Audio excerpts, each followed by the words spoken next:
Pobre niña. ¿Cómo pudo algo tan hermoso e inocente como tú salir de tanta maldad? ¿Sabes? Durante años te culpé a ti por lo que pasó. Por presentarle a tu padre. Pero por supuesto, eso es ridículo. Era solo una niña como Jimmy. No fue culpa tuya. Se fue al sur.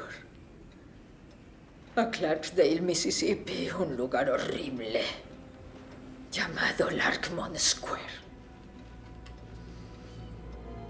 Empecemos por lo más fácil. El sexo. No hablaremos de eso. Es broma. Está de coña. Y estamos preparadas para contaros los secretos del cuenco. Que son... en realidad es súper fácil eliminar la maldición.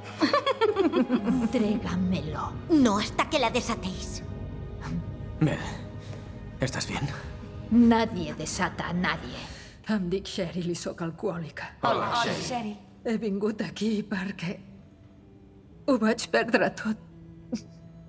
Vaig perdre la casa i la feina. I el meu estimat marit.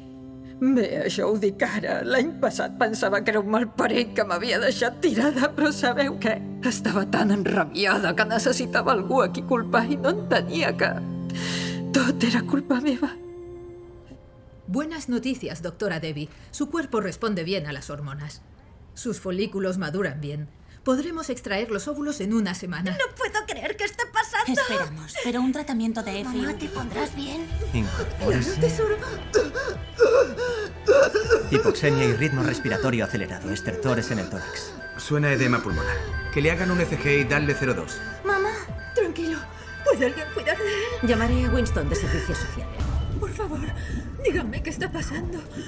¿No dañará a mi bebé? Ahora nos centramos en usted, mamá. ¿Ha tenido algún problema de salud reciente? Gripe. Hace unas semanas. La tuvo muy fuerte, pero al final la superó. ¡Ayúdenme! Señora Álvarez, tranquila. ¡Sabía Navidad! A ver, vamos a cancelar el contrato. Es una pirámide. Ha sido una pasada. El orden del día de la reunión del Consejo, y esto es del Dr. Berkoff, le pide que añada un punto adicional al orden del día. Dice que ya habéis hablado de ello. Sí, la idea es muy buena.